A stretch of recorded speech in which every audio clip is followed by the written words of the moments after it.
What's up, Internet World? We're the News and IT Nerds. I'm Leroy. I'm Michael. And we're here to talk about Loki. Told y'all. I forgot you were going I'm done. I just walk off. Called it. Told y'all. Okay. Thanks, Black Ruth. Yeah,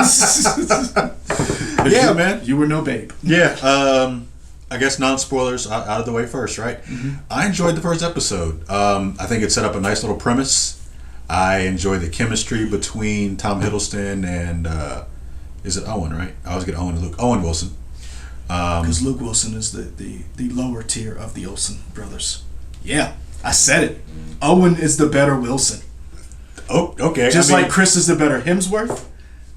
I don't really have an opinion on the Wilson people. So Holly's the better Barry. Okay, great. Wait, the same Holly's the better Barry is the one that you say can't act? Yeah.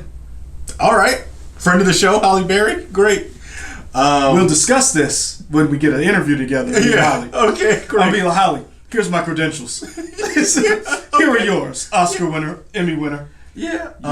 You can't act. I love that I have this imaginary fight with someone. Yeah. That knows nothing about you. Or does not even care. Yeah. Anyway. It's like I have a nemesis. Yeah. I like the setup of this show. I like where it's going.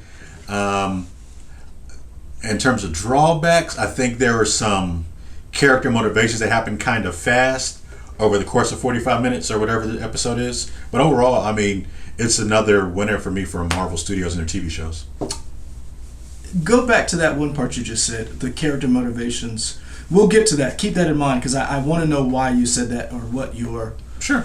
But I liked it. It was the most interesting out of all of the shows that were announced, the Marvel shows, only because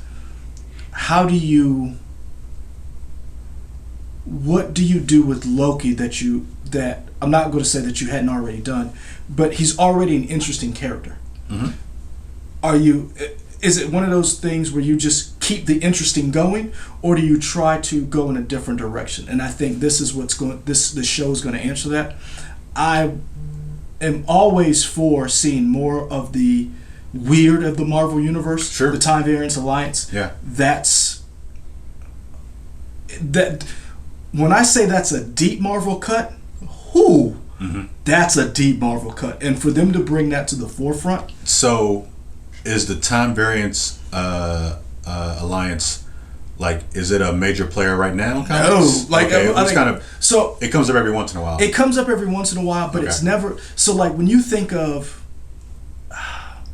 Marvel comics and you think of your big blockbusters, and when I say blockbusters, I think of your summer crossovers, your King in Black, your Infinity War, your Kree Skrull War.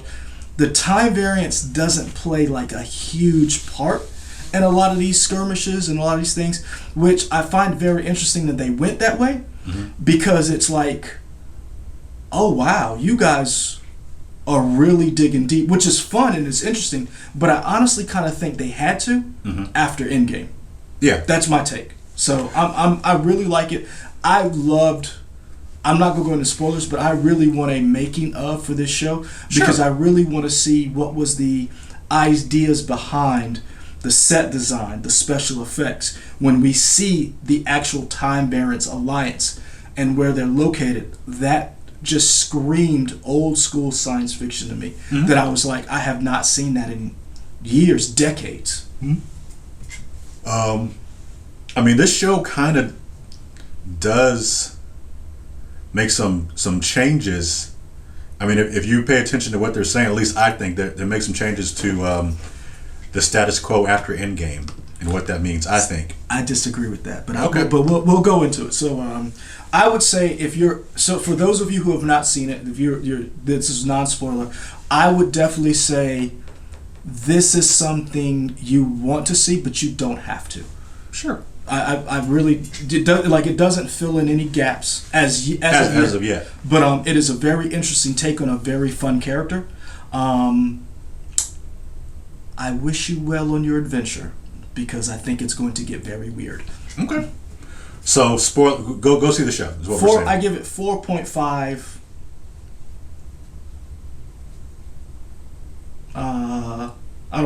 remotes, time remotes.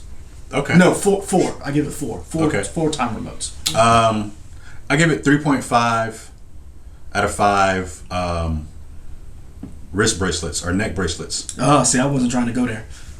That doesn't mean anything to anybody till they see it, so Okay. it don't matter, whatever. Neck bracelets, whatever. There we go. All right, spoilers. Yeah. Spoiler alert. What's your thing? Stabby, stab, stab? Oh, yeah, that's my new thing. Yeah. For Loki. You thought Infinity Stones matter? Nah. I mean, unless it's a deep fake. I don't think They had Yeah. Infinity Stones as trinkets in a drawer that people were using as paperweights. racks on racks on racks. I mean, they had multiple Infinity Stones. Like, whatever. Like, that's wild to me. To me, and maybe I'm reading into it, I feel like that's a big statement of them saying, phase 1 through 3 were important, but we are past Infinity Stones. Not that it doesn't matter, but like, don't worry about Infinity Stones. That's not what phase 4 is about. I looked at it differently. Okay. I looked at it, that to me, that was the moment where Loki realized, and I think Marvel fans are starting to come to realize this thing that comic fans may have already known, that I think that it's starting to, the streams are starting to merge. It basically lets you know that I understand what you're saying, where they don't matter. That's not the real power in the Marvel universe. To me, that set up to say that yes, these are powerful things. These things in the wrong hands can cause some damage. Mm-hmm. Guess what? That's trivial to the real power behind. Like when Loki said the space lizards, I fell out. Yeah. Because it was one of those things where Very funny show, I thought. I mean, just overall, the first episode, I was like, this is very funny. But go ahead. Sorry. I thought, to me, this was the idea that basically said Thanos is a big bad, and I'm not knocking it. Mm-hmm. When the Fantastic Four get here and we bring the negative zone, and you see Galactus, when you see Annihilus, when you see Silver Surfer, when you see these cataclysmic entities, I'm not minimizing Infinity War and Endgame because they were monumental achievements in cinema, comic movie, whatever. I think when you realize what forces are going to be at play, when you deal with time and when you deal with the multiverse as it stands, that's when you're like, oh. Because when you get to the Secret War in comics, Doctor Doom, God Doom, took out Thanos without a second panel. Like he just, and it was just like, oh, you're dealing with reality bending.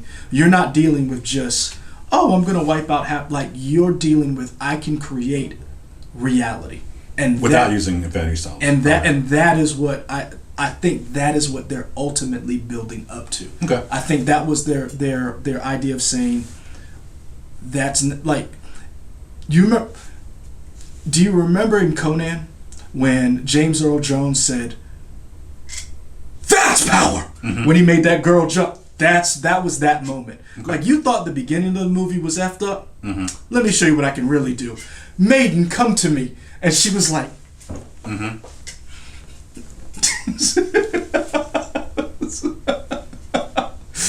When he was like the power of steel, nah, man, I've moved on.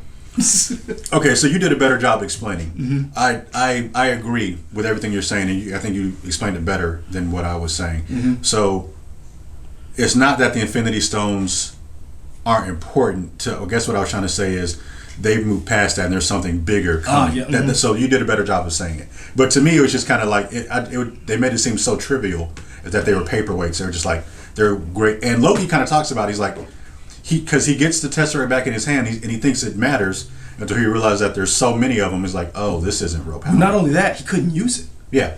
This immense power. This thing of immense power was literally as powerful as that VHS of Akira is.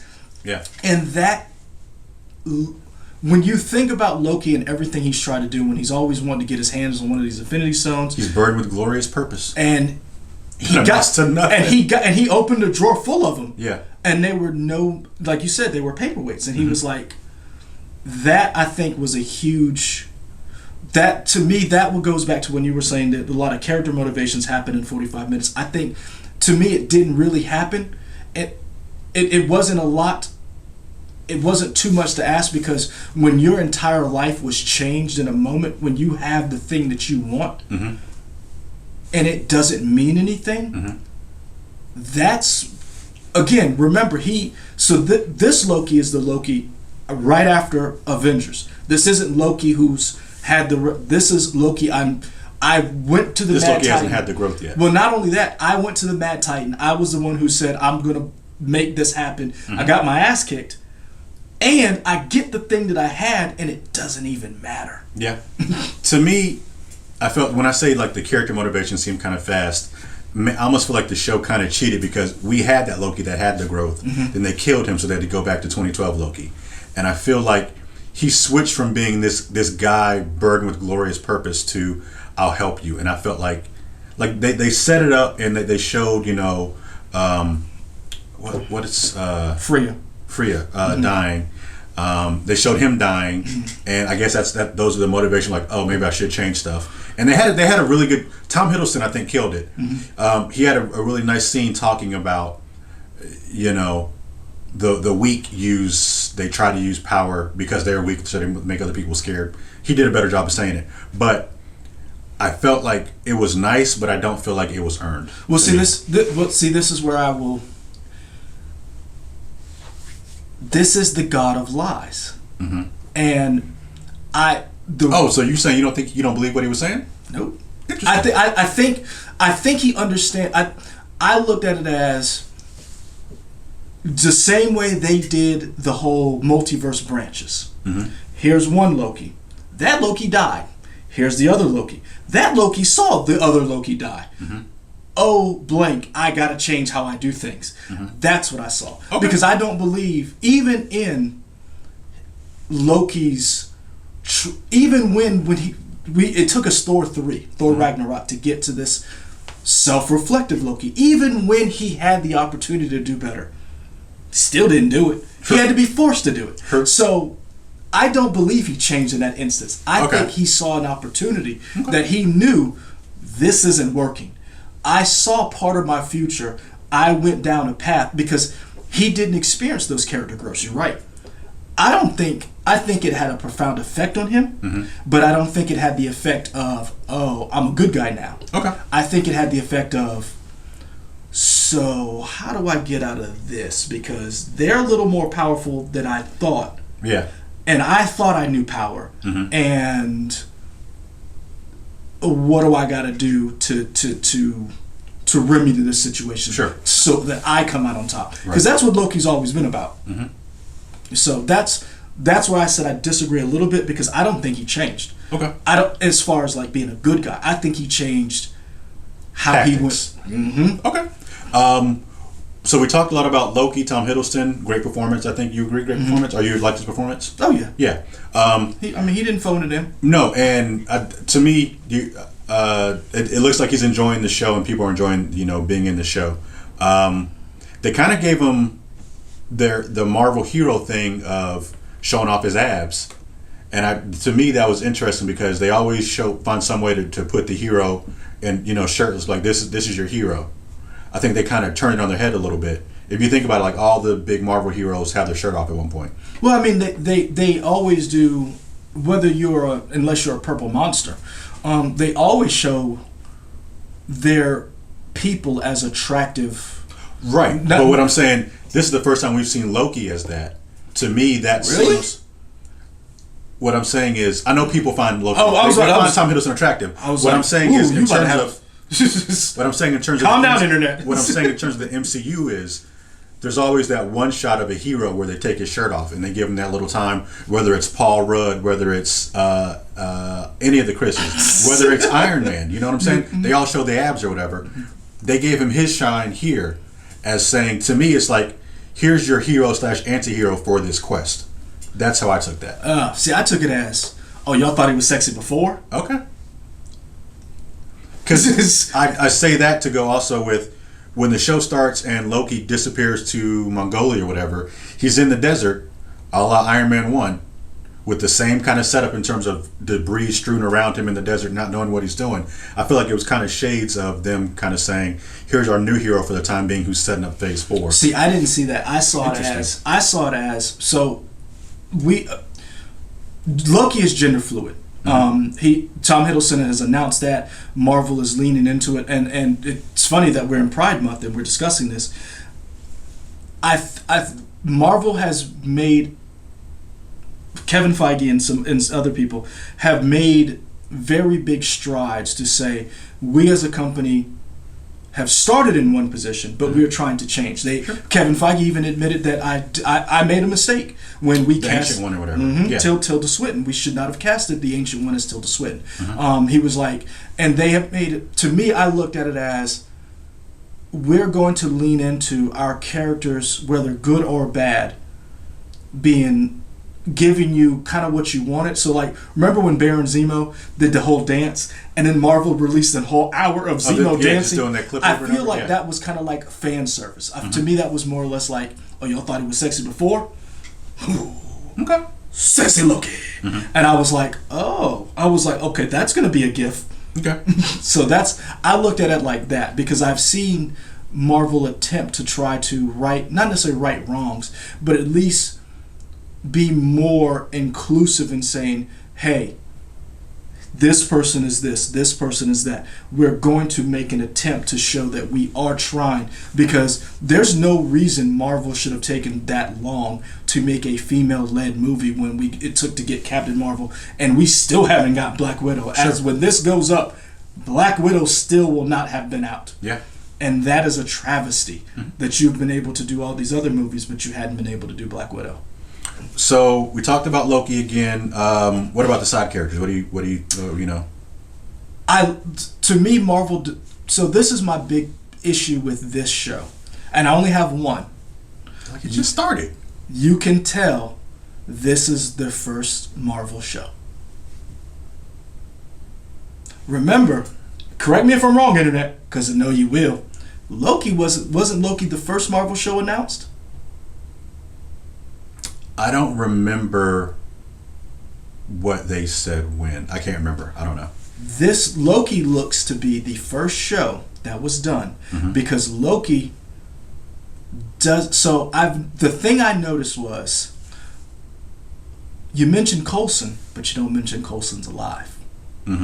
You mention Endgame, but it's almost as if this show was made with the intention of just of like the first one, because this came out this comes out after Endgame, right? Where does it take place in the timeline? 2012. No, comes at so. Well, see, that's who knows? Because there you go. Well, they also said time works weird here, so who knows what the year is? That's what I've said. They're fudging the timeline to in my opinion, to get away with this being kind of the outlier. Because we've told this comes out after Endgame, because timey-wimey stuff, the Avengers go back in time to 2012. That's when the Avengers and they steal the Tesseract. Loki gets the Tesseract, jumps out of the time stream. So when does this actually happen? That's what I'm like, oh, you guys are slick. You guys are covering all your bases by saying, oh, this will fix everything. Because remember, everybody was all over the time stream like, wait a minute, so if they go back here and they tried that whole with the Ancient One, it still doesn't make sense. And I'm like, oh, you sneaky little devils. That's my biggest problem with all of this. I don't think that they are going to fix the time stream with this show. I think they're going to create more problems. I mean, I am kind of hoping that personally. I don't want them to try to fix whatever. I want Loki just to be the god of mischief and doing random stuff. True, but see, this is the thing. They themselves have set up there's one MCU timeline. So what is it?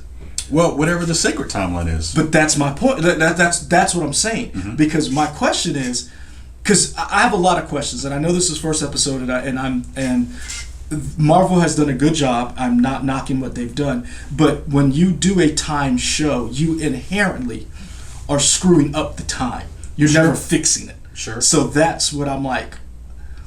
So how does Kang work? Because now what I'm looking at is, are you screwing it up on purpose to allow King to show up? And that's where I'm like, okay, Marvel, I'm looking at it like this. Either you are geniuses or you are about to royally F up. That's my biggest problem. Okay. I didn't have that issue, but that's the nerd over here.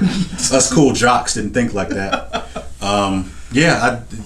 To me, in terms of supporting characters, I really like the supporting characters. Owen Wilson's great as kind of. I like everybody in the TVA as just these people who are kind of over it. They're working 9 to 5. Everything about Loki thinks he's so important. They're like, you're just another dude. Shout out to Gugu Mbatha-Raw. Is that her name? Yeah. Mbatha Gugu? Gugu Mbatha. No, it's in. Yeah. Shout out to her. And the way she just has this laissez-faire attitude about saying Loki Laufeyson, whatever. Just some random, it could be, Tom Smith or whatever. It's interesting that they know his name and he just now learned it. Yeah. He's just I love that part. Yeah. I mean, they know everything. They showed it in the trailer of, sign here, these are all the words you said. What? Sign this too. So, I mean, they are just ahead of everything. I like that. What I like about the show is two things. One, the bureaucracy of it all reminds me of what's Hitchhiker's Guide to the Galaxy. Okay. It reminds me of the what are their names? The bureaucratic the people who blew up the Earth for the space highway. You know what I'm talking about, right? I can't remember their name, but anyway, it reminds me of that bureaucracy that you always see that in science fiction. That's what I loved about it. This whole idea that here's this entity that exists. One, that glorious shot when Loki realizes that,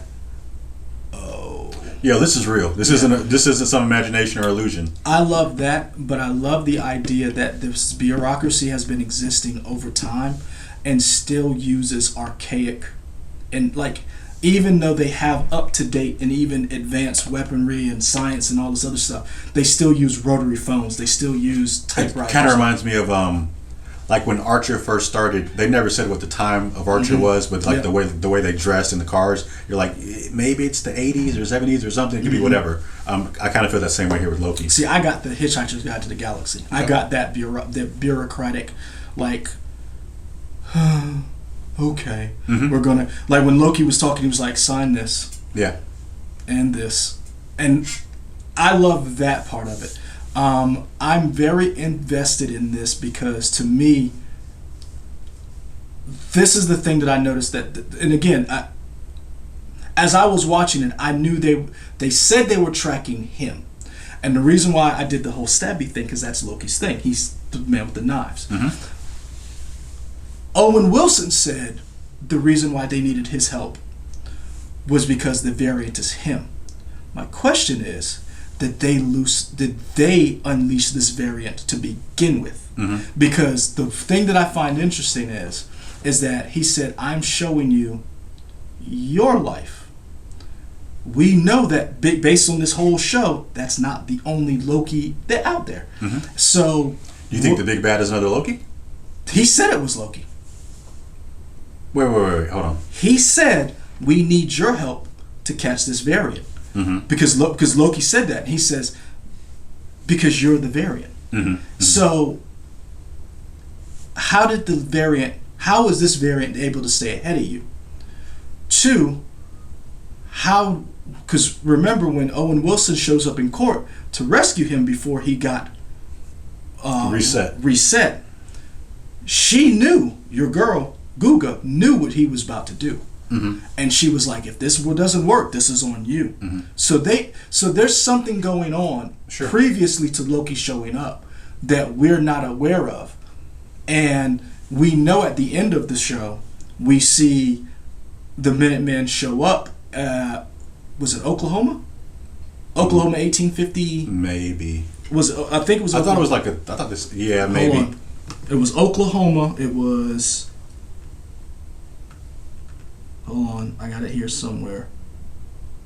It is Oklahoma, but they didn't say what year. Yeah. I have to go back and look. Just 19th century Oklahoma.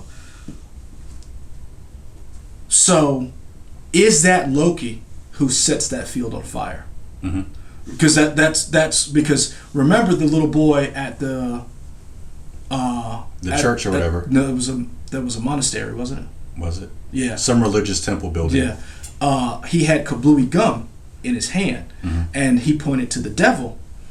And we know Loki wears that horn, that helmet with the horns, which to someone who doesn't know would think, sure, that's the. So, I'm interested to know how the time variance plays in all of this, because I have a feeling they have a hand in this more than that they're telling. Sure.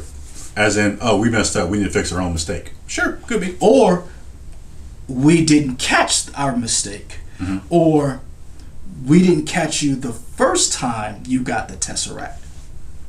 Because what I thought was very interesting was that he was trying to figure out Loki's motivation, which led me to believe.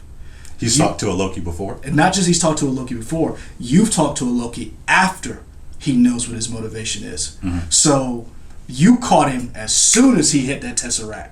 So you guys figured it out. Oh, if we don't catch him early, this is what he turns into. I like it. That's what so everybody talks about the big bad, and I think, which is very interesting, when they had that shovel in Oklahoma. My question was, is that Loki or is that little snippets of Kang? So okay, they're setting Kang to conquer up more and more. So that's where I'm like, either you guys are like swinging for the fences and you're going balls to the wall, or you are really about to screw up, because we know eventually Marvel has got to mess up once, and they haven't. Like, you think about it. Yeah. Fast and the Furious is already messed up. Hobbs and Shaw. It was commercially successful. Every universe messes up. James Bond messed up. George Lazenby. Hey, don't hate on Hey. Do you watch any of his movies? What's the name of his movie? See? It's the one where he punches the guy at the beach and he's like, I'm new. Whatever. Sean Connery being an Asian dude. And every franchise drops the ball somewhere. Well, that was back in the day when racism was allowed. Oh, it's not now? Well, I mean, it shouldn't be. It was more allowed. Oh, okay. Yeah. It was acceptable. Yeah. It was in. It was the cool thing. Yeah. It was chic. That's why I'm like, man, like with any other show, like, and I'm not knocking the other shows. Captain America, Winter Soldier, knew what it was going to be. They did a good job. A+. You get it. WandaVision, you could do anything because it's WandaVision. Like, honestly, was anybody checking for Wanda and Vision after Endgame? Yeah. Nah. Everybody wanted to know what the next thing was, and it worked. Loki is an established character that everyone loves. You killed him. You're bringing him back. What are you going to do with him? Yeah. This could be their first. So I'm really interested to see what they do with this. Okay. Let us know what you guys are excited for of the show. Did you watch the first episode? Are you going to watch all 6 of the episodes? It's only 6. I think it's only 6. You know, we have this. Yeah, I'm pretty sure it's only 6. Let us know what your favorite part of episode 1 is and what you're looking forward to for the rest of the season. And what was your standouts, what were your low points, all that kind of stuff. Yep. 6 episodes. Yeah, there we go. You can find us here on YouTube to leave your comment. Like, comment, subscribe, hit the bell to know when we put up more videos. Also find us on Twitter, Instagram, Facebook, WOTex.com, and we out. Hold on, before we go. What villain do you want to see get a show? I'm asking you. What villain? What MCU villain do you want to see get a show? I mean, Kingpin.